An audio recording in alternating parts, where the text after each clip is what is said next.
Bismillahirrahmanirrahim. Assalamualaikum warahmatullahi wabarakatuh. Alhamdulillah wassalatu wassalamu ala Rasulillah wa ala alihi wa sahbihi wa man walah wa tabi'a hudah. Allahumma akhrijna min dhulumatil waham wa akrimna bi nuril fahm wa ftah 'alaina bi ma'rifah. Wa sahhil akhlaqana bil hilm waj'alna mimman yastami'una al-qawl fayattabi'una ahsana. Subhanaka la ilma lana illa ma 'allamtana innaka antal alimul hakim wa la hawla wa la quwwata illa billahil aliyyil azim. Allahumma alimna ma yanfa'una wa zidna ilma wa ba'd. Halaman 28 di cetakan saya ya. Cetakan Turmusi. Saya nggak tahu di situ halaman berapa. Di syok halaman berapa. Tentang wahdaniyah. Wahdaniyah. Kemarin kita sudah mengulas tentang beberapa sifat. Dari mulai sifat apa? Ya. Mukhalafah lil hawadis. Qiyamuhu binafsihi. Qiyamuhu binafsihi itu apa artinya Isyraf? Aywa, imma ila mahal atau ila mukhassis. Ya kan? Sifat qiyam bin nafs yufassar bi amrayn. Adamun ihtiyaj ila al mahal wa adamun ihtiyaj ila al mukhassis. Mahal di mana ya? Mahal. Zat. Jadi ketika kita meyakini bahwa Allah punya sifat qiyamuhu bin nafsi atau qiyamuhu bin nafsihi, itu artinya kita meyakini bahwa Allah Ta'ala tidak bertempat atau tidak berada pada zat yang lain. Karena sesuatu yang berada pada zat itu namanya sifat. Kalau Allah berada pada zat yang lain berarti dia menjadi sifat. Dan mustahil Tuhan yang menciptakan alam semesta yang menjadi sebab utama di balik keberadaan alam semesta hanya sebagai sifat saja. Itu artinya apa? Nah, inilah yang membedakan. Kita akan tahu nanti lebih rincinya tentang sifat wahdaniyah. Inilah yang membedakan konsep ketuhanan dalam Islam dengan konsep ketuhanan dalam Buddha misalnya. Termasuk dengan Kristen. Dengan konsep wahdaniyah nanti kita akan tahu bahwa Islam itu berbeda dengan Kristen dalam soal perusahaan keesaan. Nah, di luar sana ada umat agama yang meyakini Tuhan itu hanya sebagai sebuah makna saja. Sebagai sebuah makna. Bukan sebagai sebuah zat yang memiliki sifat seperti halnya yang dikonsepsikan dalam ajaran Islam ya. Jadi kalau misalnya ada yang bertanya kepada kita seperti apa konsep Tuhan dalam Islam, jawabannya dalam Islam Tuhan itu esa dengan satu zat dan memiliki banyak sifat. Dijelaskanlah sifat apa yang dimiliki oleh Tuhan. Semua sifat yang memiliki kesempurnaan, keindahan, dan keagungan dimiliki oleh Tuhan. Terus apa yang mustahil baginya? Mustahil baginya seluruh sifat yang menunjukkan atau berakhir pada kekurangan, ketidaksempurnaan, dan sejenisnya. Apa yang boleh bagi Tuhan? Boleh bagi Tuhan melakukan apapun yang tergolong ke dalam sesuatu yang mungkin. Bisa jadi ada, bisa jadi tidak ada. Mungkin nggak kita sekarang misalnya hidup di sebuah negeri, kemudian di negeri itu pula kita meninggal. Kan itu bisa jadi ada, bisa jadi tidak ada kan? Bisa aja kita hidup, bisa jadi kan, bisa hidup, mati itu kan sesuatu yang mungkin kan? Mungkin nggak sekarang misalnya saya duduk di sini, kemudian Tuhan menggerakkan diri saya untuk pergi ke tempat lain. Itu kan bisa jadi ada, bisa jadi tidak ada. Namanya mungkin. Boleh bagi Tuhan untuk melakukan sesuatu yang mungkin. Sesederhana itu ya. Jadi kalau ditanya, seperti apa konsep ketuhanan dalam Islam? Sesederhana itu. Tuhannya satu, zat Tuhannya satu. Jadi sekali lagi, konsep ketuhanan dalam Islam tidak hanya sebatas makna. Tuhan itu tidak hanya dimaknai sebagai sebuah makna atau sifat saja. Dia adalah zat yang memiliki sifat. Zatnya satu, sifatnya beragam. Sifat apa yang wajib? Semua sifat yang menunjukkan kesempurnaan dan lain-lain seperti yang saya sebut. Sifat apa yang mustahil? Yang mustahil seluruh sifat yang menunjukkan kekurangan. Sifat apa yang jaiz atau yang boleh? Mengadakan atau meniadakan sesuatu yang mungkin. Bas. Cuma sebatas itu. Dan tidak ada yang bertentangan dengan hukum akal ya. Kalau dikatakan Tuhan harus memiliki sebuah kesempurnaan, wajar. Namanya juga pencipta, masa pencipta sifatnya sama dengan manusia yang sama-sama kurang? Kan gitu kira-kira. Gak ada yang bertentangan dengan hukum akal. Oke. Sekarang kita akan masuk ke dalam pembahasan sifat wahdah. Ini salah satu pembahasan terpenting, bisa dikatakan terpenting. Salah satu pembahasan terpenting dalam bab wahdaniyah pembahasan tentang wahdaniyah. Karena ilmu tauhid sendiri namanya tauhid, apa artinya tauhid? Tauhid mana tauhid? Kesaan kan, wahada yuwahidu tauhid, masdar, bentuk fa'il, bentuk fiilnya wahada yuwahid, mengesahkan. Jadi dari penamaan ilmu tauhid saja sudah bisa kita ketahui bahwa yang dititik beratkan dalam pembahasan ilmu ini adalah penegasan akan keesaan Tuhan. Dan penegasan akan keesaan itu pula yang menjadi satu bagian utama dalam syahadat. Tapi ingat, nah ini yang perlu dicatat ini. Coba itu poin di kemarin gitu, biar terang aja. Nah, sip. Di itu tuh di cangkolin, ya cangkol. Yang ada kebulatannya. Oke, sip. Biar kena angin aja. Ini yang perlu kita tahu ya. Tauhid itu bukan hanya sebatas mengakui keesaan Tuhan. Tapi ingat, yang menjadi penyempurna tauhid itu di samping mengesahkan Tuhan juga mengakui seluruh utusan Tuhan. Kenapa saya katakan ini penting? Saya beri contoh ya. Kalau misalnya kita tanya beberapa agama di luar Islam ya, seperti Yahudi dan Kristen, kalau kita tanya sama mereka, Anda bertauhid atau tidak? Mereka akan mengatakan iya, bertauhid karena Tuhan kita itu satu. Jadi kalau kita nanya sama orang Yahudi, orang itu Tuhannya satu. Enggak seperti halnya konsep ketuhanan dalam ajaran Kristen dengan 3 pribadi itu. Enggak, orang itu Tuhannya satu. Meskipun ada teks-teks dalam Torah atau dalam tanah itu, menurut sebagian pakar ya, teks-teks yang menunjukkan paham antropomorfisme. Antropomorfisme itu satu paham yang mengandung penyamaan, unsur penyamaan antara Tuhan dengan manusia. Sama kayak ajaran Wahabi itu mirip-mirip. Itu namanya bahasa keren itu antropomorfisme. Ya, ajaran yang menyerupakan Tuhan dengan kayak Tuhan punya tangan, Tuhan tuh berkelahi, Tuhan tuh tertawa, Tuhan itu apa namanya punya mata gitu ya. Jadi ya tajsim, tajsim atau tasbih ya. Itu istilahnya dalam diskursus atau wacana teologi itu namanya antropomorfisme. Nah, itu ajaran Yahudi, Tuhannya orang Yahudi, Tuhan yang dikonsepsikan dalam ajaran Yahudi itu begitu. Kalau kita baca misalnya kalau dalam bahasa itu kan Sifr Takwin ya, kitab Kejadian. Kemudian kitab apa lagi itu? Ya Perjanjian Lama secara umum. Tuhan mereka satu. Orang Kristen juga mengakui Tuhannya satu. Kalau kita tanya sama mereka, Tuhannya kamu ada berapa? Tuhannya satu, tapi dalam 3 pribadi.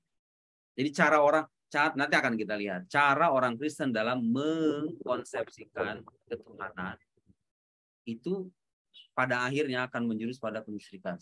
Meskipun mereka itu pada kenyataannya mengakui Tuhan mereka satu. Jadi bertauhid atau tidak? Sebagian orang yang memahami tauhid itu sebagai ajaran yang mengesahkan Tuhan, jawabannya apa? Iya dong. Karena mereka meyakini satu Tuhan. Padahal pada kenyataannya tauhid itu tidaklah sempurna kecuali dengan mengimani semua. Garis bawahi kata semua ya, semua utusan Tuhan. Artinya begini, ada orang percaya Tuhan itu Maha Esa, tapi nggak percaya Nabi Isa. Percaya Nabi Muhammad, percaya Nabi Musa, tapi dia nggak percaya Nabi Isa. Pertanyaannya, menurut pemaknaan yang terakhir tadi, apakah dia bisa disebut sebagai seorang muwahhid? Muwahhid bil ma'na daqiq li hadhil kalimah. Muwahhid bil ma'na al-haqiqi gitu ya. Tauhid yang bisa menyelamatkan dia maksudnya yang kita maksud. Apakah kita bisa menyebut orang sebagai muwahhid? Enggak. Jadi tauhid itu jangan dipahami hanya sebatas pengesaan Tuhan aja ya. Karena apa? Kenapa katakan demikian? Kenapa kita katakan demikian? Karena ketika orang berikrar akan keesaan Tuhan, ya, sebagai konsekuensi lanjutannya, dia harus beriman pada apa yang diutus, pada sosok-sosok yang diutus oleh Tuhan itu sendiri, ya kan? Sekarang inilah dalam hidup aja kita dalam kehidupan sehari-hari ya. Kalau orang misalnya mengakui sesuatu, kayak misalnya suami istri lah. Mungkin ini permisalan nggak sepenuhnya tepat, tapi ada pesan penting yang perlu kita sampaikan. Kalau sekarang suami ngoceh tiap hari, sayang sama istrinya, sayang sama anaknya dan bla bla bla, mengaku bahwa dia sayang sama istrinya, sayang sama anaknya, aku peduli dan lain-lain, tapi nggak pernah ngasih duit. Jika diminta pelit, diajak belanja nggak mau, ya kan? Maunya kasar mulu, dikit-dikit main kasar. dikit-dikit nyakitin. Nah, kita bisa bertanya, kita bisa mempertanyakan kasih sayang orang itu atau enggak? Coba sekarang kita tanya kenapa? Karena pengakuan seseorang itu biasanya melahirkan konsekuensi-konsekuensi, ya enggak? Ya Anda kalau seandainya mengaku Anda menyayangi istri Anda, menyayangi anak Anda, konsekuensi dari pengakuan itu Anda harus menunjukkannya dengan perbuatan yang Anda sendiri. Perbuatan Anda sendiri yang menunjukkan pengakuan itu. Nah, contoh sederhana aja ya, poinnya bahwa ketika kita mengakui sesuatu, jangan pernah bayangkan bahwa pengakuan itu cukup diakui dengan pengakuan itu saja. Karena pengakuan itu biasanya melahirkan konsekuensi, paham nggak? Ini penting loh ya. Nanti akan saya jelaskan lagi. Ketika Anda mengakui bahwa Tuhan itu Maha Esa, Tuhan itu pencipta alam semesta ini. Sekarang bertanya, terus Tuhan menciptakan alam semesta ini buat apa? Ada manusia dan lain-lain. Mungkin enggak Tuhan yang telah menciptakan kita itu membiarkan begitu saja hambanya dalam kegelapan hidup, tanpa bimbingan, tanpa tuntunan, dibiarkan begitu saja. Sementara manusia ini dikasih akal, dikasih yang dengannya dia bisa berpikir, dikasih hati, dikasih perasaan, dikasih organ tubuh, dikasih itu. Kan kita bertanya-tanya, Tuhan yang maha baik pastilah memberikan tuntunan kepada hamba-hambanya. Bagaimana caranya hidup yang baik? Kalau saya ingin menyembah Tuhan itu, bagaimana caranya saya menyembah? Dari mana saya bisa tahu bahwa perbuatan ini tuh bisa melahirkan pahala? Ini bisa mengantarkan saya pada siksaan. Bagaimana saya bisa tahu itu? Bagaimana saya bisa tahu mana yang baik, mana yang benar? Bagaimana saya bisa tahu? Mengendalikan hawa nafsu saya. Karena selama ini malapetaka kemanusiaan itu kadang timbul ketika manusia tidak mampu mengendalikan nafsunya, ya kan? Ada orang mencuri, ada orang dan seterusnya, ya kan? Jadi pengutusan para rasul semuanya datang dengan ajaran yang baik. Kalau Anda mengakui bahwa Tuhan itu adalah pencipta alam semesta, Tuhan itu telah menciptakan Anda, konsekuensinya kalau terbukti bahwa ada manusia terakhir misalnya Nabi Muhammad datang mengaku sebagai nabi, kemudian datang dengan membawa bukti akan kenabiannya, konsekuensi logisnya apa? Kalau Anda mengaku saya akan percaya kepada Tuhan, tapi mendustakan salah satu utusannya, kan itu sama saja dengan kita mengakui dengan pengakuan yang palsu, ya kan? Karena mengakui keesaan Tuhan melahirkan konsekuensi lanjutan, beriman pada Rasulnya. Jangan lupa, gak sampai berhenti sampai di situ saja. Ketika Anda mengakui bahwa Nabi Muhammad adalah Nabi, konsekuensi lainnya apa coba? Banyak sekali kan? Anda harus beriman pada semua Nabi yang beliau kabarkan, ya nggak? Yang ada dalam Al-Quran. Jadi kalau ditanya, kenapa kamu percaya? Adam, Idris, Nuh, dan lain, kan kamu nggak pernah melihat, nggak pernah ada bukti kenabiannya juga. Kita nggak tahu. Kalau Nabi Muhammad kan jelas bukti kenabiannya Quran, ya kan, dengan riwayat-riwayat yang mengisahkan ajaib ya tentang hal-hal yang khariq lil ada. Sementara Nabi Adam itu gimana? Mana bukti kenabiannya kan gitu? Bisa jadi orang bertanya begitu. Atas dasar apa Anda percaya bahwa fulan itu adalah nabi? Jawabannya apa? Itu adalah konsekuensi dari pengakuan kita akan kenabian Nabi Muhammad yang mengabarkan nabi-nabi terdahulu itu. Paham nggak? Jadi bukti kenabian para nabi terdahulu itu kita imani, kenabian terdahulu kita imani sebagai konsekuensi logis dari pengimanan kita kepada Nabi Muhammad gitu ya. Sama halnya dengan surga, neraka, sirot, hisab, yaumul hasyr, ya kan? Semua hal-hal gaib itu kita imani sebagai konsekuensi logis karena nalar kita sudah sampai pada kesimpulan sejak awal bahwa nalar kita sudah sampai pada kesimpulan bahwa sosok yang bernama Muhammad SAW ini tidak mungkin manusia biasa dengan alasan bla bla, bukti-buktinya ada. Nah, sebagai konsekuensi logisnya Anda harus percaya dengan semua yang dikabarkannya. Karena itu ya, saya pernah nyinggung ini pertama. Tidak adil dan tidak relevan, juga tidak elok bagi orang yang mengakui sebagai muslim. Artinya kalau muslim itu kan artinya apa? Percaya dengan keesaan Allah, percaya dengan Nabi Muhammad. Kemudian dia mempertanyakan kebenaran dari salah satu ajaran Muhammad. Iya enggak? Dengan alasan mengkaji secara ilmiah, mengkaji secara kritis. Kan nggak nyambung, maksudnya kan nggak konsisten, ya nggak? Masa Anda mengatakan Muhammad adalah nabi, kemudian Anda meragukan kitab sucinya, yang mana kitab suci itu menjadi bukti akan kenabiannya. Ya kalau misalnya masih ragu dengan kitab suci, jangan jadi muslim dulu, kan selesai, ya nggak? Itu sebagai penekanan untuk mengatakan apa? Bahwa ketika Anda mengakui sesuatu, jangan lupa pengakuan ini melahirkan konsekuensi-konsekuensi. Paham ya? Itu ya. Dalam beragama itu begitu. Soal bagaimana dengan dosa yang kita lakukan, kita katakan, para ulama mengatakan dosa itu bukan bagian dari hakikat iman. Ya, ini mazhab Ahlussunnah. Berdosa itu adalah bagian dari amal. Amal itu tidak bukan merupakan bagian dari hakikat iman. Itu perlu dicatat ya. Tapi dia bisa menjadi indikasi kesempurnaan iman atau kekurangan iman. Saya ulangi. Amal perbuatan manusia dalam mazhab Ahlussunnah itu bukan bagian dari hakikat keimanan. Laisa juz'an min haqiqatil iman. Wa innama huwa mukammil lil iman. Gitu ya. Jadi amal perbuatan itu bukan bagian dari hakikat iman, tetapi dia hanya sebagai penyempurna dari keimanan seseorang. Jadi kalau ada orang mengaku asyhadu an la ilaha illallah wa asyhadu anna muhammadar rasulullah dengan sepenuh hatinya, tiba-tiba dia bergelimang dosa, bagaimana Pak jawaban Ahlussunnah bagi orang tersebut? Amruhu mufawwadun ilallah. Jadi nasib akhirnya itu diserahkan kepada Allah. Insya Allah wa insya Allah, ya kan? Kalau seandainya Allah berkenan, Allah menyiksa sesuai dengan kadar dosanya. Kalau Allah ingin, Allah akan mengampuninya. Sya'afan. Ya kan? Gitu ya. Dan itu sesuai dengan nilai kemanusiaan. Ya kan? Namanya manusia kan nggak ada yang tanpa salah. Kalau seandainya sekarang amal perbuatan itu dijadikan bagian dari hakikat iman, itu artinya apa coba? Kalau ada orang mengatakan beriman, tapi dia kurang beramal, berarti kita katakan apa? Dia kurang beriman. Kalau kita mengatakan amal bagian dari iman, kalau amal nggak ada, hanya ada iman doang, berarti dia tidak dikatakan beriman dong. Karena kan jadi bagian hakikat iman. Ya kan? Iya, bisa murtad. Sementara, ya, itu kalau dalil-dalil itu banyak dibahas dalam buku akidah apa dalilnya. Di antara dalilnya misalnya dalam Quran biasanya, kalau disebut kata innalladzina amanu, dan disandingkan dengan amal soleh itu bisa disebut dengan waw apa disandingkan dengan waw atau wal atfu yaqtadil mughayyarah. Itu kan para ahli lugah innalladzina amanu wa amilus sholihat, ada waw yang menunjukkan adanya perbedaan antara iman dengan amal.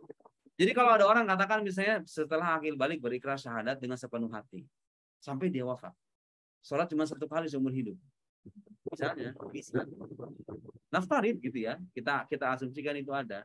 Bagaimana itu nasib akhirnya?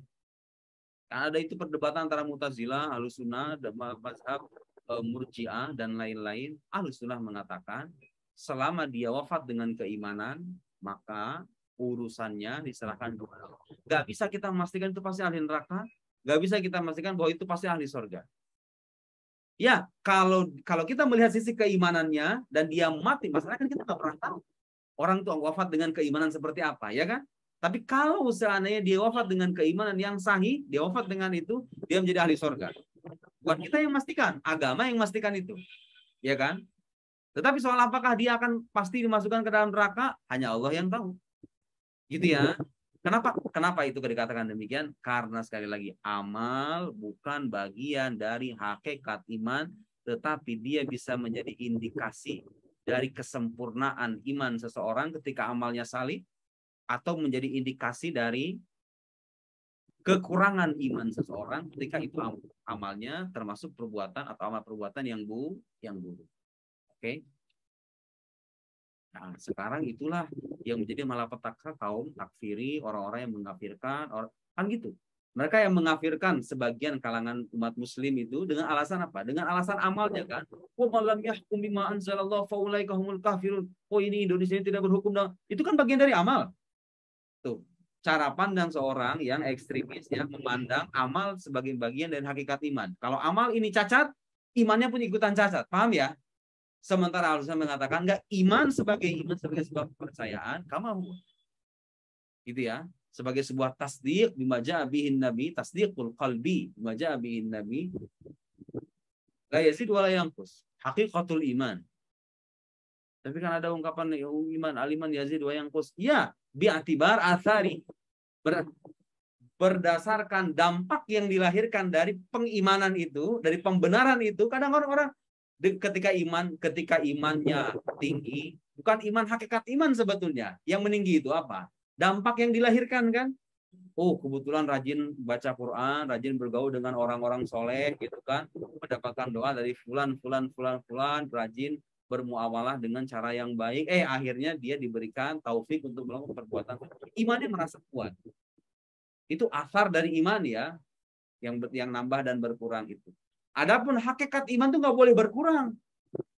Justru kalau berkurang Anda nggak jadi beriman. Paham nggak maksud saya? Nazil misalnya, percaya Nabi Muhammad, percaya. Berapa persen? Misalnya sekarang 1%, 5 hari kemudian berkurang jadi 70%. Loh, sudah tidak jadi muslim lagi itu. Paham nggak? Jadi hakikat iman kita nggak boleh berkurang. Dan dia nggak akan berkurang dengan kekurangan amal. Paham nggak? Jadi kalau amal orang berkurang, nggak berarti imannya berkurang. Yang paling dikatakan berkurang itu apa? Dampak dari keimanan. Asar dari iman yang dipeluknya itu. Hakikat keimanan yang ada dalam hatinya itu. Jadi gak bisa ya Muslim mengatakan iman. Jadi ungkapan al-iman yazid wa yanqus itu tidak berlaku pada hakikat iman itu sendiri. Justru kalau misalnya di kemudian hari Anda percaya Tuhan 2%, 100%, jazim. Tapi 50 tahun kemudian, kok Tuhan tuh benar emang ada. Tiba-tiba jadi 60%. Ya sudah, dia tidak jadi muslim lagi. Karena kemusliman Anda itu mengharuskan Anda percaya 100% tanpa ada keraguan. Itu kan definisi yang sudah kita bahas itu. Qad jazim, tabiq lil waqi nasyan. Harus jazim. Baru sah. Kalau tidak jazim tidak sah. Kalau Anda merasa belum yakin, jangan jadi muslim dulu. Kan gitu selesai ya. Kalau sudah mengaku sebagai muslim, Anda harus terima konsekuensinya. Kalau lagi membahas kajian ilmiah, kajian Anda harus sesuai dengan keimanan itu. Gitu ya. Konsekuensi dong. Konsekuensi ya. Sama halnya nggak bisa Anda percaya dengan kesucian Quran, tapi kok tidak memuliakan Quran sebagaimana mestinya. Quran misalnya diletakkan di tempat yang kotor. Itu kan bertentangan dengan keimanan yang dia peluk. Poin saya itu ya, bahwa keimanan melahirkan konsekuensi.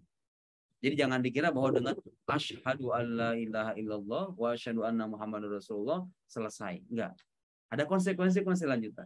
Kalau percaya Nabi Muhammad, percaya beliau orang yang jujur, yang terjaga dari kesalahan, ya kan? Semua yang dikabarkannya benar. Kalau ada sebuah hadisnya terbukti sahih atau apalagi mutawatir, Anda nggak boleh mendustakan. Karena itu berasal dari Nabi. Bukan dengan alasan, tapi kan kita nggak punya data historisnya, nggak punya data sejarah, paham ya? Suka ada orang kayak gitu, ada. Ya, iman dipisahkan dari kajian ilmiah, masih ingat, iman yang tidak berlandaskan pada bukti, pada dalil, ia harus dipisahkan dari kajian ilmiah. Adapun iman yang berbasis pada dalil, argumen yang rasional, yang meyakinkan, gak boleh justru dikasih. Justru itu gak ilmiah. Memisahkan keimanan yang punya landasan ilmiah dari kajian ilmiah itu adalah sikap yang tidak ilmiah, ya kan? Justru sikap ilmiah mengharuskan kita, kalau terbukti klaim Muhammad adalah Nabi, Tuhan ada, Quran firman Allah. Kalau ini terbukti semua berlangsung pada bukti yang meyakinkan, ada argumennya, ada dalilnya, dan semuanya bisa dipertanggungjawabkan kesahihannya secara keilmuan, dan terbukti itu ilmiah, sebagai konsekuensi dari sikap ilmiah kita harus terima ini. Kalau kita mengkaji Quran, jangan lepaskan kesimpulan ini, karena ini kesimpulan ilmiah. Paham ya? Nanti pulang ke Indonesia, pergi di kampus, coba jelasin ini. Pasti ada yang keberatan. Gak bisa dong iman menjadi. Ya iman yang gak ada buktinya ya harus dipisahkan. Kalau iman ada buktinya masa kita harus buang? Paham ya? Masa harus kita buang? Kan ilmiah. Nah, tinggal kita perdebatkan aja mana bukti ilmiahnya. Makanya belajarlah ilmu kalam. Inilah gunanya belajar ilmu akidah. Dengan keilmiahan iman kita. Oke, lanjut. Wa yajibu fi haqqihi ta'ala al-wahdaniyatu fil dzat wa fis sifati wa fil. Ini masuk ke dalam pembahasan sifat yang tadi saya singgung ya, sifat wahdaniyah, sifat keesaan. Jadi kalau ditanya, ini penting juga, konsep keesaan dalam Islam itu kayak gimana? Nah, ini akan kita jelaskan. Wajib bagi Allah Ta'ala sifat wahdaniyah dalam 3 hal. Dalam zat, sifat, dan perbuatan. Silahkan. Nanti kalau misalnya punya bacaan yang lebih dari ini, silahkan teliti agama-agama lain selain Islam. Ada nggak konsep ketuhanan dalam umat agama lain yang merumuskan keesaan dengan seketat ini? Allah itu esa. Esa dalam zatnya, esa dalam sifatnya, esa dalam perbuatannya. Dan dirinci lagi. Nah, kok bisa esa dalam sifatnya? Tapi sifatnya banyak. Sifat kudro, ibadah, ya sama basar, kalam, kan banyak tuh sifatnya. Kok bisa Anda mengatakan sifat Tuhan Esa ini sifatnya banyak?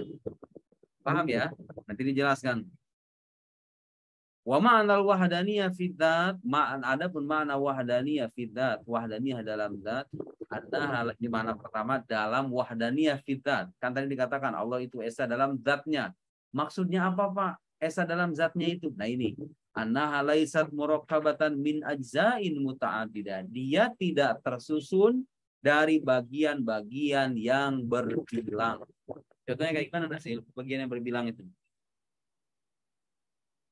Bagian-bagian yang banyak. Ya kayak kita ini. Punya tangan, punya kaki, punya mata, punya organ tubuh yang banyak. Kita satu nih. Kita satu. Tapi kita punya bagian-bagian. Allah tidak seperti itu. Bayangkan sesuatu benda, sesuatu makhluk apa saja. Dia satu. Tapi dia punya bagian-bagian. Tuhan tidak seperti itu. Satu. Jadi kalau dikatakan esa dalam zat, yang pertama apa maknanya? Dia tidak terdiri zatnya dari bagian. Iya. Pasti ada yang nanya, kenapa harus begitu? Jawabnya apa? Jawabannya apa? Kenapa harus begitu? Kenapa Tuhan tuh harus esa dalam zatnya dalam arti tidak tersusun dari bagian-bagian? Kenapa?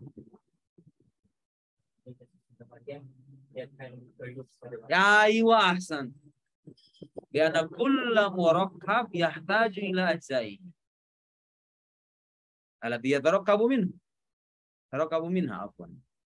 Jadi setiap sesuatu yang tersusun itu pasti butuh pada bagian-bagian yang menyusunnya. Kalau sekarang saya dikatakan satu dengan adanya tangan ini, ya, kesatuan saya itu hanya seperti dengan tangan ini kan. Kalau tangan ini nggak ada, maka saya tidak lagi menjadi sosok yang satu totalitas diri saya, total keseluruhan diri saya. Keseluruhan diri saya itu bergantung pada tangan, kaki, mata dan lain-lain, gitu kan? Paham ya? Itu artinya keseluruhan diri saya itu pada ini, itu, ini. Sama halnya dengan ini. Ya, tablet atau apa yang namanya Kindle. HP. HP butuh pada baterai, butuh pada ini. Nggak perlu saya jelasin ya, paham ya? Wa yuqalu lidzalika. Nah, ini istilahnya. Istilah penafian adanya bagian-bagian pada zat Tuhan. Istilahnya dalam ilmu kalam itu apa namanya? Kamuttasil fil dzat. Kamuttasil fil dzat. Ini istilah bagi penafian penafian adanya keberbilangan dalam zat Tuhan. Keberbilangan bagian dalam zat Tuhan. Kita menafikan kamutasil fidzat ini nanti ya. Ada yang namanya kamutasil fisifat. Kamunfasil fidzat apa maksudnya? Kita akan lanjutkan. Wa annahu laisa hunaka dzatun tushbihu dzatahu ta'ala. Nah, ini pemanaan yang kedua. Tidak ada zat yang bisa menyerupai zat Allah Subhanahu wa taala. Inilah yang disebut dengan kamun fasil fi dzat. Nggak bisa beda nggak sih?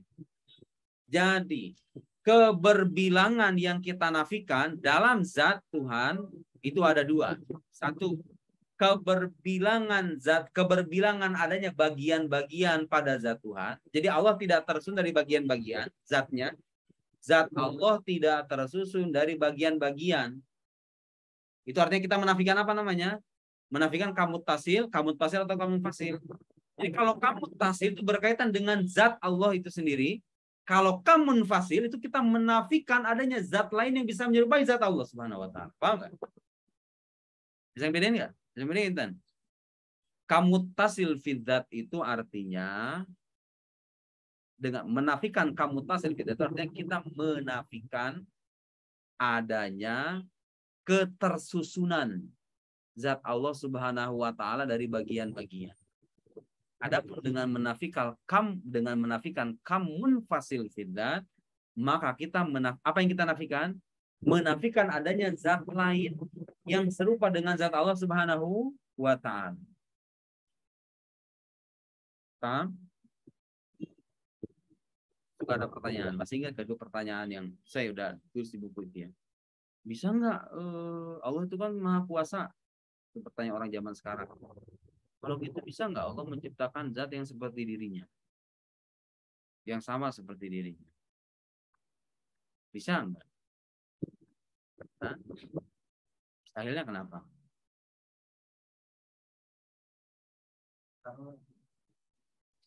Karena bingung. Mustahilnya kenapa ini? Salahnya di mana?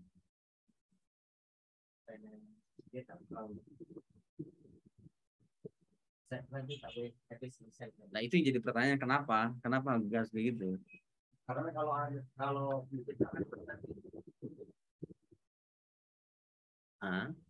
kalau menciptakan butuh. Allah menciptakan kita, dia nggak butuh dengan apa yang diciptakan. Tahu jawabannya apa? Pertanyaan itu salah betul. Pertanyaan itu salah. Tak salahnya di mana? Karena dia mengaitkan kuasa Tuhan dengan sesuatu yang wajib. Dengan sesuatu yang niscaya. Masih nanti akan kita bahas ya. Bahwa kuasa Allah Subhanahu wa taala itu hanya berkaitan dengan sesuatu yang mungkin. Kenapa? Karena kuasa Allah itu, Allah dengan sifat kuasanya itu mengadakan dan meniadakan. Oke? Berarti kalau begitu, sesuatu yang menerima pengadaan dan peniadaan itu sesuatu yang mungkin, wajib atau mustahil? Mungkin dong. Kenapa? Emang kenapa nggak bisa berkaitan dengan yang mustahil? Karena yang mustahil itu sudah tidak ada dengan dirinya sendiri. Dia nggak menerima keadaan sama sekali. Lalu bagaimana Anda mengatakan bahwa kuasa Tuhan yang fungsinya mengadakan dan meniadakan ini tiba-tiba dikaitkan dengan sesuatu yang dia sendiri tidak menerima keadaan? Muhal aklan, ya kan? Saya secara akal. Sesuatu yang nggak ada dengan dirinya sendiri. Kayak misalnya sekarang saya bilang, ada nggak angka 4 yang lebih besar dari angka 8? Ya nggak ada. Secara akal itu tidak akan pernah ada gitu ya. Sesuatu yang tidak pernah ada, itu mustahil namanya. Sesuatu yang mustahil itu nggak mungkin ada. Sementara kuasa Allah itu, tadi katakan apa? Al-ijad wal idam, mengadakan atau meniadakan. Nah, meniadakan sesuatu. Sekarang kalau misalnya yang mustahil, kalau misalnya Anda katakan kuasa Allah berkaitan dengan yang mustahil, berarti apa? Anda memungkinkan keberadaan sesuatu yang dia sendiri tidak menerima keberadaan. Karena mustahil lelek bol wujud. Mustahil sesuatu yang tidak menerima keadaan. Kalau Anda mengatakan Allah meniadakan sesuatu yang mustahil, sesuatu yang mustahil itu tidak butuh ditiadakan. Karena dia sudah tidak ada dengan dirinya sendiri. Itu namanya tahsilul hasil. Sesuatu yang tidak ada dijadikan tiada. Tahsilul hasil. Paham nggak? Begitu juga dengan hal yang wajib. Wajib itu artinya apa? Sesuatu yang tidak menerima ketiadaan. Karena dia ada dengan dirinya sendiri. Zat Allah Subhanahu wa taala. Kalau kuasa Allah itu berkaitan dengan sesuatu yang wajib, berarti Anda memungkinkan adanya sesuatu yang dia tidak menerima ketiadaan, tapi dimungkinkan untuk tiada. Paham nggak? Jadi sekarang kan kuasa Allah mengadakan dan meniadakan. Ini ada zat yang wajib. Wajib itu artinya apa? Nggak mungkin nggak ada. Dia pasti ada.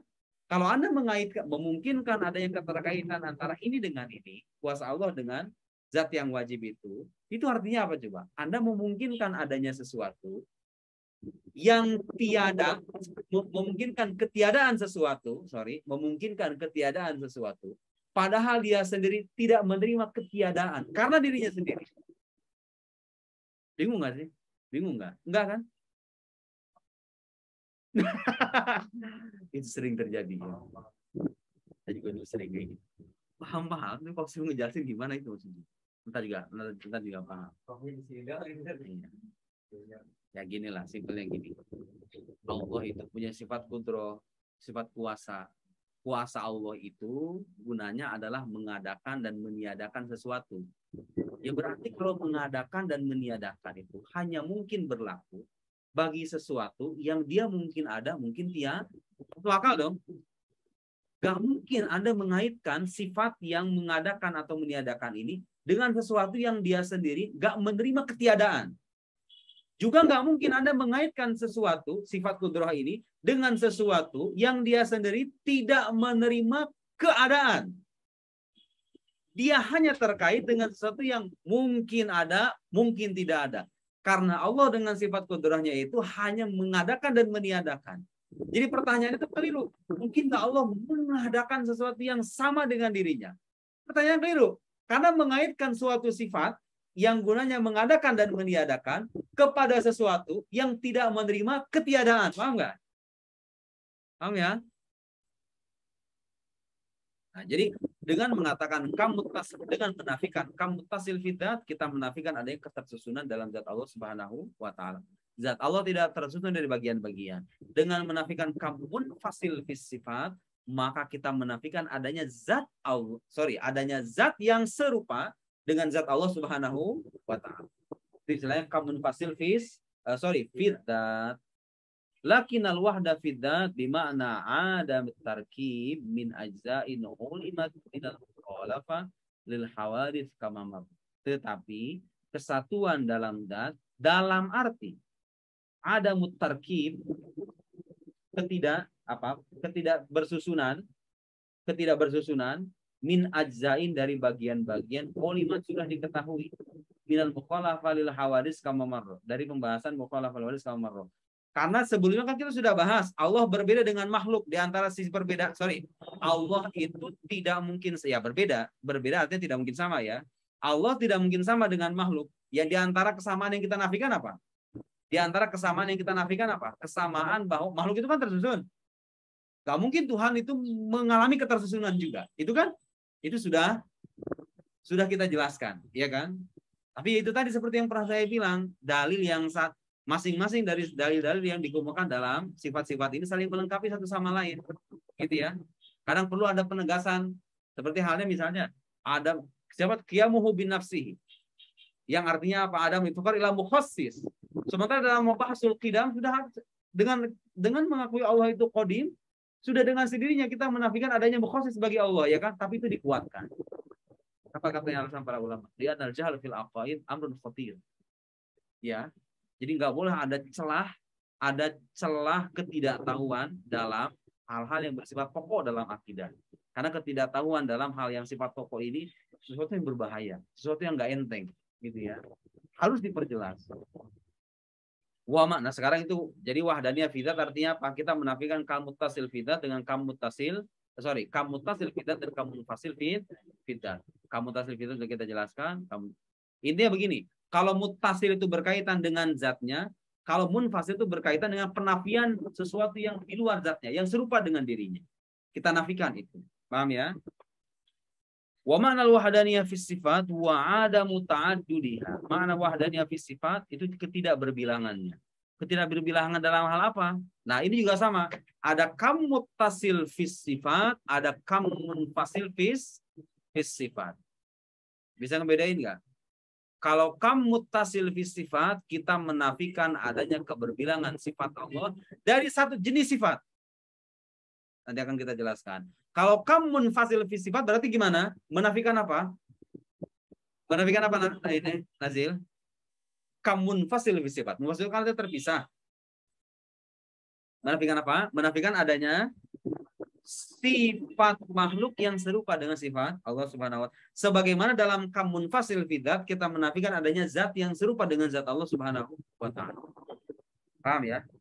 Jadi kalau muttasil fi sifat kita menafikan keberbilangan sifat Allah dalam satu jenis sifat. Itu yang perlu dicatat. Bedakan ya. Bedakan antara mengakui keberbilangan sifat Allah dengan makna yang berbeda dengan mengakui keberbilangan sifat Allah dengan satu makna dan satu nama. Saya beri contoh gini.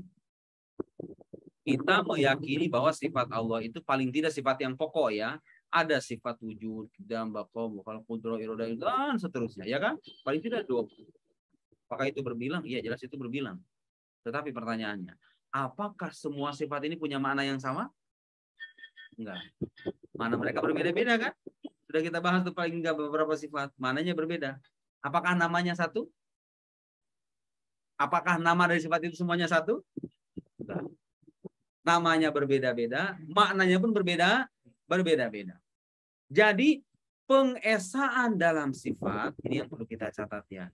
Pengesaan dalam sifat tidak menafikan adanya keberbilangan sifat selama sifat-sifat yang berbilang itu beda nama dan beda maknanya. Paham nggak? Terus yang kita nafikan apa? Yang kita nafikan itu keberbilangan sifat dari satu jenis sifat. Misalnya, Allah punya kuasa, ya. Sifat kuasa itu bahasa Arabnya sifat kudroh kan? Pertanyaan sekarang, kudroh Allah itu satu. Qudrah Allah itu esa atau berbilang? Nah, itulah yang kita maksud dengan keesaan sifat ya. Allah esa dengan sifatnya. Maksudnya apa? Maksudnya apa? Allah tidak memiliki dua sifat atau lebih dari satu jenis sifat. Tapi kita nggak menafikan adanya keberbilangan sifat Allah selama sifat itu punya makna-makna yang berbeda dengan nama yang berbeda-beda pula, ya kan? Paham ya? Jadi dengan menafikan adanya keberbilangan sifat Allah dari satu jenis sifat, maka kita menafikan apa? Muttasil fis sifat. Nah, itu paham ya? Nah, ini penjelasan beliau nih. Falaisalahu ta'ala sifatan. Allah Ta'ala tidak memiliki dua sifat. Au aksar, gitu ya. Dua sifat atau lebih. Fil ism wal ma'ana. Dalam sifat yang makna dan namanya itu sama. Kayak seperti Allah punya sifat irodah. Kemudian Anda katakan, irodah Allah itu ada tiga misalnya. Enggak ada orang muslim yang mengatakan begitu. Irodah Allah itu. Allah esa dengan irodahnya. Allah esa dengan kudrahnya. Jadi irodah Allah itu satu. Kudrah Allah itu satu. Apalagi hayat Allah, sifat kehidupan Allah itu satu, sifat kalam Allah itu satu, dan seterusnya. Terus itu kan yang berbeda. Kenapa? Mungkin ada orang bertanya, kenapa harus begitu? Kenapa Allah itu harus esa, Tuhan itu harus esa dengan sifatnya dalam arti tadi itu? Bahwa tidak ada dua sifat atau lebih dari satu jenis sifat. Karena begini, sekarang kalau misalnya Allah punya sifat kudrah ya. Kalau seandainya Allah dimungkinkan, misalnya sifat kudrohnya ada dua. Nah, yang dua ini, kalau satu sifat kudroh, dengan satu sifat kudroh ini Allah bisa mengadakan dan meniadakan alam semesta, berarti keberadaan sifat kudroh yang kedua itu apa coba? Sia-sia kan? Abas. Iya kan? Apa gunanya? Kalau dengan satu sifat kudroh itu Allah bisa mengadakan alam semesta. Sekarang, kalau misalnya dua sifat ini, harus dikatakan dua sifat karena baru dengan cara itulah Tuhan bisa menjadi sempurna. Berarti kalau begitu, kalau dengan satu sifat kudroh artinya dia kurang, ya kan? Ya kan? Sementara kekurangan itu bertentangan dengan kesempurnaan zat Tuhan. Bagaimana mungkin ada mengatakan satu zat yang sudah sempurna, yang wajibul wujud, tapi memiliki sifat kekurangan? Ya, atau baru sempurna dengan adanya dua sifat atau lebih? Itu mustahil. Itu ada nanti uraian di buku kalam ada ya. Istihalah ta'adud sifat, burhan istihalah ta'adud sifat itu ada uraian dalam buku-buku ilmu. Di buku Qaul Sadid ada, ya. Saya masih ingat di apa namanya? Halaman, nanti kalau misalnya pengen tahu penjelasan lebih detailnya, kenapa yang boleh ada keberbilangan dalam sifat, dalam arti yang tadi, itu ada di buku Qaul Sadid. Halaman 267. Nggak perlu kita bacakan ya. Nah, ini untuk kita untuk pemula. Al-wahdah fi sifatnya ada pembahasan. Paham Intan? Allah itu esa dalam sifatnya, yang dengan mengatakan Allah esa dalam sifatnya berarti kita menafikan keberbilangan sifat Allah, menafikan kamu tasil fi sifat, kamu fasil fi sifat. Kamu tasil fi sifat artinya kita menafikan apa? Menafikan adanya keberbilangan sifat Allah dari satu jenis sifat. Sementara kamu fasil fi sifat kita menafikan adanya sifat makhluk atau sifat selain Allah yang serupa dengan sifat Allah. Allah punya kasih sayang, makhluk punya kasih sayang. Tapi kita meyakini kasih sayang makhluk berbeda dengan sayang Tuhan. Itulah yang disebut dengan kamun fasil fisifat. Paham ya? Gak susah kan? Wa bayanu dzalika annahu ta'ala laysa lahu sifatan fa aktsara min jinsin wahidin. Allah Ta'ala tidak punya dua sifat atau lebih dari satu jenis. Kakudratain, seperti hanya dua kudroh. Allah punya dua kudroh, ada mustahil. Fa aktsar atau lebih. Allah punya tiga kudroh, empat kudroh, buat apa banyak-banyak? Ya, paham ya? Waalaikumsalam, ahlan wa sahlan. Isma hadratak? Faiz. Andisi, Malaysia, Singapura. Andisi, masyaallah. Ahlan wa sahlan. Fadhal, ijlis. Istarih.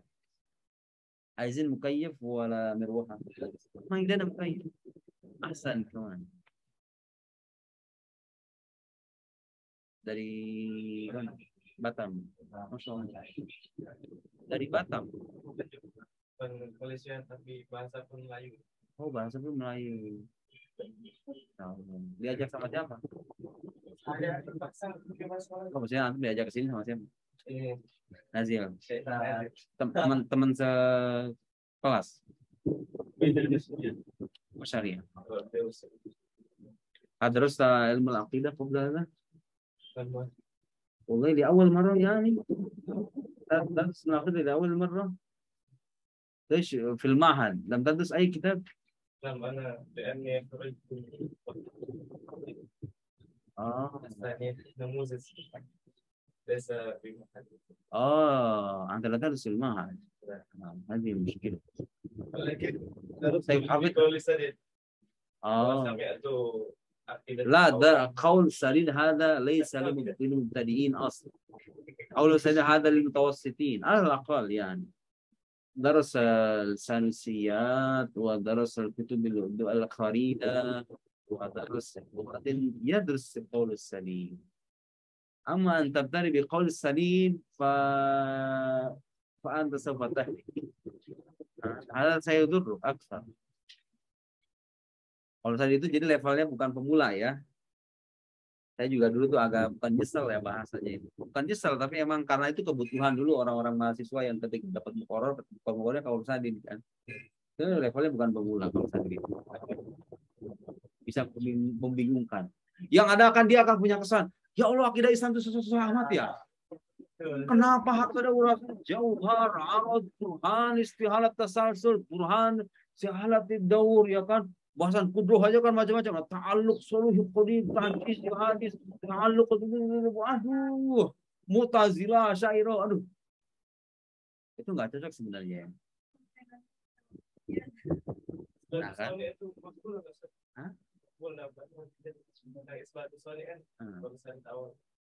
Jadi kaul saya itu hanya relevan mempelajari ya. Termasuk kita Tuwaliul Anwar, Misbahul Arwah, Tuwaliul Anwar, apalagi Al-Arba'in fi Ushuluddin, kitab-kitab yang berjilid-jilid itu cocok bagi orang yang udah belajar dasar ilmu akidah. Tijanud Darori, Mulbarohin, Syarah Mulbarohin, Syarah Akidah, ya kan? Syarah Aqaid Nasafiyah, Tawaliul baru itu baru setelah itu Tawaliul Anwar.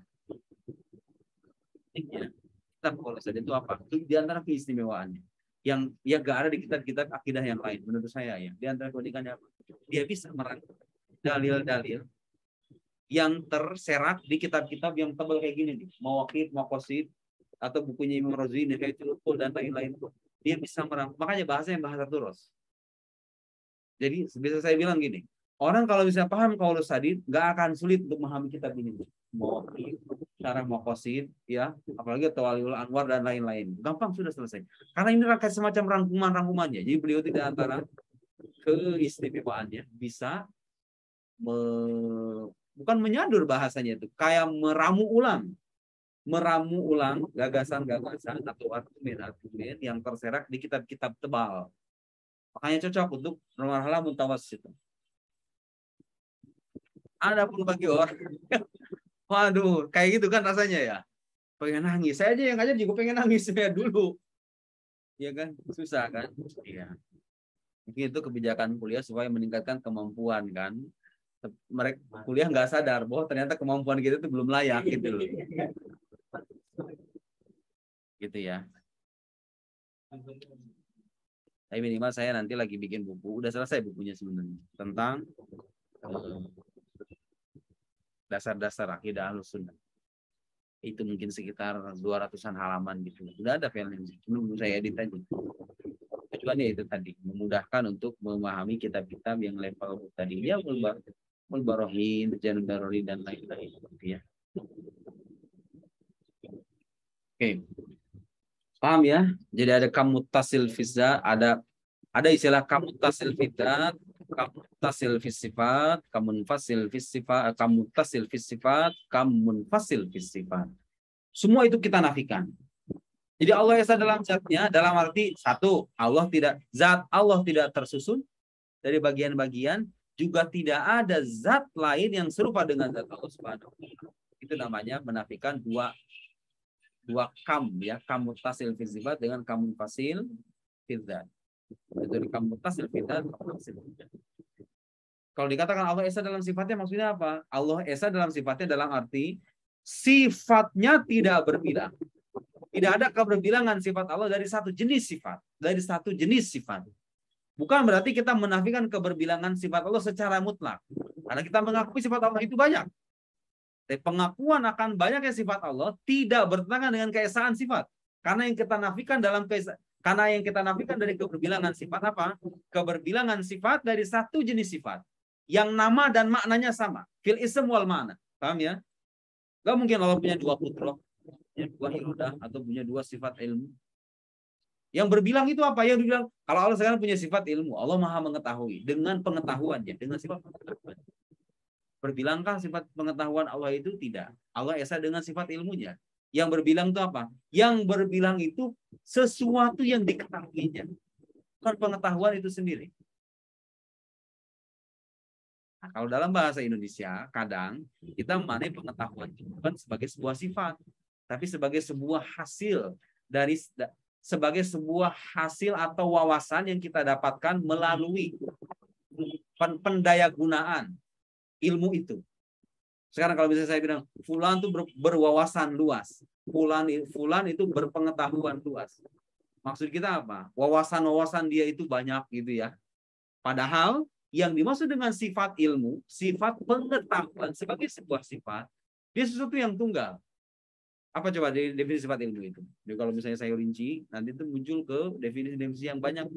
Di antara definisi yang diambil oleh para mutakalimun, misalnya definisi yang kuat, sifatun yatajalla bihal madkur, sifatun yatajalla bihal madkur.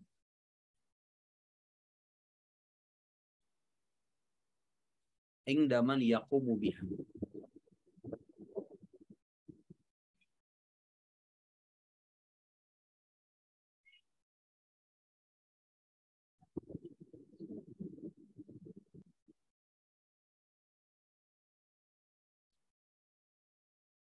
Sorry, ingdaman yaqumu bihi ya.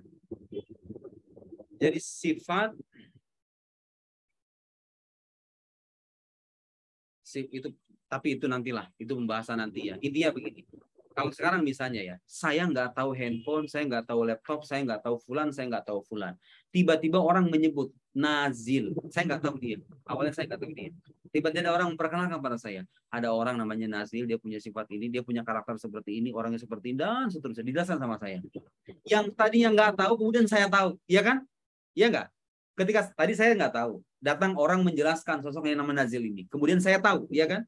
Nah, sifat yang dengannya, sesuatu yang disebut itu menjadi jelas bagi saya, itu namanya sifat ilmu. Sifatnya satu, tapi yang keberbilangan itu terlahir dari adanya relasi itu tadi. Antara pengetahuan saya dengan sosok yang diketahui. Nanti saya tahu lagi dengan pengetahuan, ada nanti informasi A, B, C, D, diserap lagi oleh pengetahuan, oleh sifat pengetahuan saya. Gitu ya. Nyambung kan? Yaitu karena itu pembahasan sudah masuk dalam pembahasan ilmu kalam ya. Cukup bagi kita meyakin apa? Kalau bagi seorang pemula, cukup kita yakin bahwa Allah itu Maha mengetahui dengan pengetahuan yang esa, gitu ya, bukan dengan pengetahuan yang berbilang. Juga tidak ada pengetahuan yang sama atau menyerupai sifat Allah Subhanahu wa taala. Dan begitu dengan sifat-sifat yang lainnya. Allah punya sifat qudrah. Kalau kita dikatakan mengesahkan Allah dalam sifatnya, berarti Allah itu menguasai dengan sifat qudrah, bukan dengan sifat qudrah yang berbilang. Allah esa dengan sifat qudrahnya. Dan tidak ada qudrah atau kuasa hamba yang sama atau menyerupai kuasa Allah Subhanahu wa taala. Dengan itu kita menafikan apa? Kamuttasil fi sifat atau dengan fasil fi sifat. Jelas ya? Jelas ya, semua. Kalaupun ada kesamaan antara sifat Allah dengan sifat Allah, itu hanya kesamaan dalam nama saja. Hakikatnya berbeda. Wahakada. Wa yuqalu lahu kamuttasil fi sifat. Saya jelasin ya. Wa adamun nadhir fiha wa huwa annahu laisa li ghairi, dan tidak ada yang serupa, tidak ada padanannya. Nadhir itu padanan yang menyerupai. Wa huwa annahu laisa li ghairihi sifatun tushabihu sifatahu ta'ala. Nah, ini berarti ini apa nih? Kalau berkaitan dengan apa kaitannya dengan yang lain? Tidak ada sifat yang lain yang bisa menyerupai sifat Allah. Berarti itu namanya apa? Kamun fasil fis sifat. Falaisa li ghairi ta'ala qudratun ka qudratihi ta'ala. Bagi Allah Ta'ala tidak memiliki sifat, falaisa li ghairihi afwan. Falaisa li ghairihi. Tidak ada bagi sesuatu selain Allah yang memiliki sifat qudrah yang qudrahnya itu sama dengan qudrah Allah. Tidak ada kuasa yang sama dengan kuasa Tuhan. Kalau Anda mengatakan ada kuasa yang sama dengan kuasa Tuhan, berarti keyakinan Anda keliru. Ya. Aw ilmun ka ilmihi wa hakana. Atau ilmu seperti ilmunya. Pengetahuan manusia disamakan dengan pengetahuan Tuhan. Enggak. Kalau pengetahuan Nabi bagaimana? Enggak juga. Paham ya? Wa yuqarru kamun fasil fis sifat. Jelas ya, kamu fasil fis sifat ya. Jadi kita menafikan adanya sifat lain dari makhluk siapapun itu, mau nabi, manusia biasa, yang sama atau menyerupai sifat Allah Subhanahu wa taala. Luar biasa itu kan konsep keesaan. Konsep keesaan, konsep keesaan. Silakan nanti cari, diteliti. Kalau udah jadi dosen atau udah jadi apa namanya, dari seorang akademisi, cari di umat agama lain yang punya konsep ketuhanan seketat ini. Zatnya tidak berbilang, sifatnya tidak berbilang. Zatnya tidak terus dari bagian-bagian dan tidak ada zat yang bisa menyerupainya. Sifatnya tidak berbilang dari masing-masing jenis sifat, gitu ya. Dan apalagi, dan tidak ada, dan kita mengakui tidak ada sifat yang bisa serupa dengan sifat Tuhan, Allah Subhanahu wa taala. Wa ma'nal wahdaniyah fil. Nah, kalau yang ini satu, ini kita tidak menafikan adanya kam muttasil fil af'al.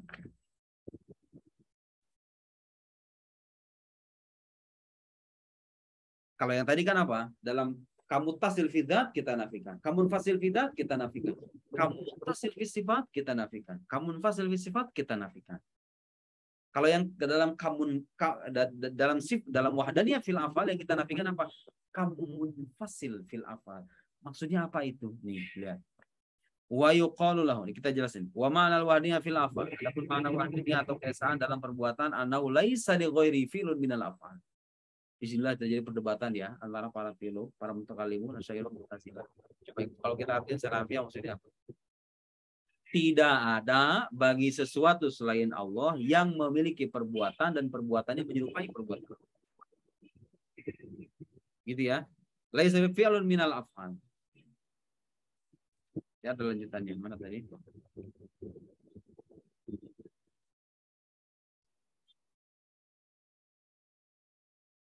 Jadi Allah itu tidak punya sekutu dalam perbuatannya, gitu ya. Tidak punya sekutu dalam perbuatannya. Nanti muncul pertanyaan begini. Kalau begitu ketika seorang hamba melakukan perbuatan, baik itu perbuatan baik atau perbuatan buruk, apakah kuasa atau kemampuan hamba itu memberikan dampak bagi sesuatu yang dilahirkannya? Perbuatan yang dilahirkannya maksudnya. Jadi kalau sekarang misalnya, saya memukul meja. Ya, ini kan perbuatan. Perbuatan siapa ini? Pada hakikatnya Allah Subhanahu wa taala. Ya kan? Dalam keesaan perbuatan kita menafikan adanya perbuatan yang menyerupai atau menyekutui, membersamai perbuatan Allah Subhanahu wa taala. Terus bagaimana sekarang ketika saya memukul, mungkin kalau mukul meja itu sesuatu yang lumrah ya. Kayak katakan saya mukul orang ya. Saya mukul orang.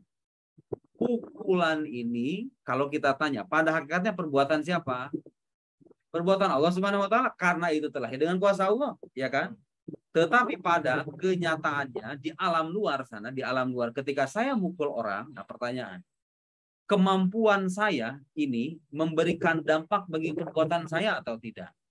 Kalau Anda mengatakan bahwa perbuatan saya ini memberikan dampak, bagaimana proses pemberian dampak itu? Secara mandiri atau bersamaan dengan kuasa Allah Subhanahu wa taala? Nah, kalau Anda mengatakan bersama dengan kuasa Allah Subhanahu wa taala, berarti ada sekutu yang bersamai perbuatan Allah. Dan itu bertentangan dengan ajaran tauhid. Itulah alasan kenapa ulama sudah mengatakan bahwa qudratul abd atau kuasa hamba itu la tu'athir fi af'alihi. Tidak memberikan dampak. Loh, kalau tidak memberikan dampak, bagaimana dia bisa disiksa? Pertanyaan selanjutnya, ya kan? Kamu ketika mukul sama orang, dikatakan katanya ini kemampuan saya nggak memberikan dampak. Nggak memberikan dampak. Lalu kenapa dia dihisab nanti di akhirat nanti disiksa? Nah, dari sini muncullah istilah kasab. Istilah kasab. Ya, kasab itu artinya mawaqa'a fil qudratil muhdatsah. Itu definisi Imam Asy'ari. Sesuatu yang terjadi dengan kuasa hamba, kudroh hadis itu kuasa hamba ya, kudroh yang hadis itu kuasa hamba. Itulah namanya kasab. Jadi begini, ketika kita berbuat ya